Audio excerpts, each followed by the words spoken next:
I'm Richard Gearhart, founder of Gearhart Law, full-service intellectual property law firm specializing in patents, trademarks, and copyrights.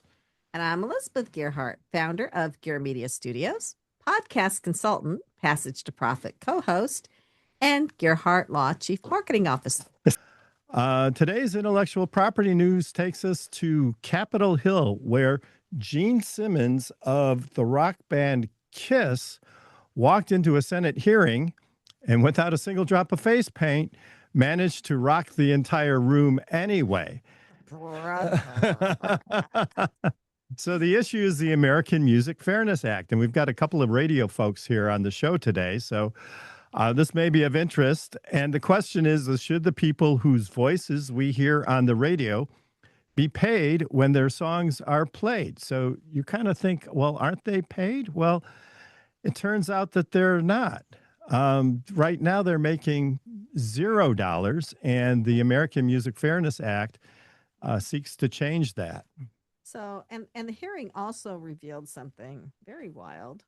When it comes to paying the people that are actually singing the songs on the radio for the radio play, the U.S. is in the same category as Iran, North Korea, and Cuba. So, strange there. So when your IP strategy aligns with North Korea, you're in pretty bad shape.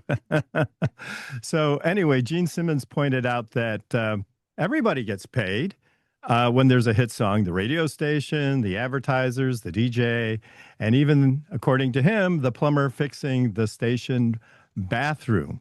But Bing Crosby singing White Christmas and Elvis and Whitney Houston, none of them get paid. Because they're all dead.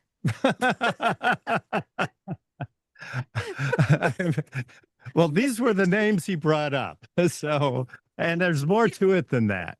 But there was a radio broadcaster there, Henry Hinton, and he said local stations are struggling, and even a small royalty could hurt their ability to broadcast local football games. I don't know what that has to do with anything, but well, small radio stations are always struggling, though. Always struggling, but really, if you sing a song that they're playing over and over again, I see Jim shaking his head. No, he doesn't think they're struggling. I know a lot of individual radio station owners that are making $1 million a year. Oh, okay. Well, that's struggling. I think. Well, for me, it is. You know, I spend just that on caviar, but of course, yeah. No.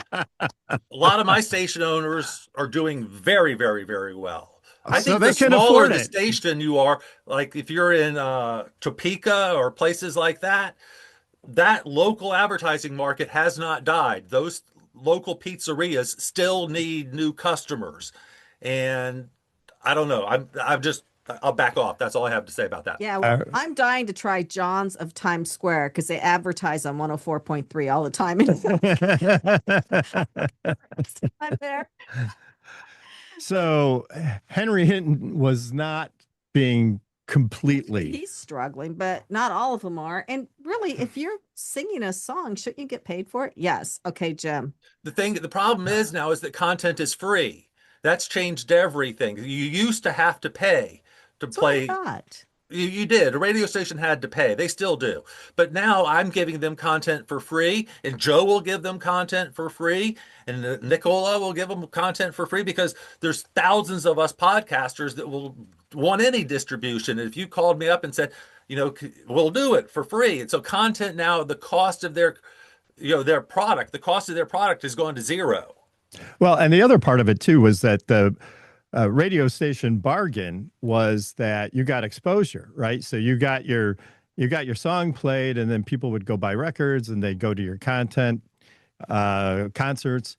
But that's not so big a deal anymore, because people are getting their music from all sorts of different sources besides the radio, right? So that argument doesn't hold up. And this is an issue, I think, not just for radio stations, but for AI in general, taking content, that it's going to be in the courts for a while now. So we'll see how it all plays out, right? Well, we'll keep you updated. We'll let you know if Gene Simmons has any more wise remarks on this subject. And this act will go to Congress and, could fall into the congressional black hole, or it could get passed. So we'll we'll keep you informed. So that's it for us. Passage to Profit is a nationally syndicated radio show appearing on 40 stations across the U.S.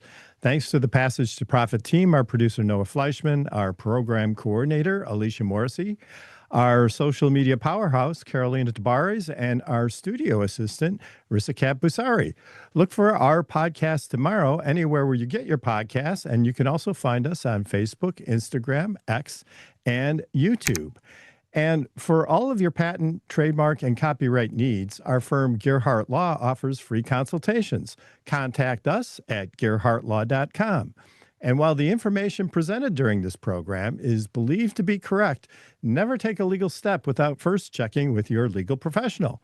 That's it for us. We'll see you again next week on Passage to Profit.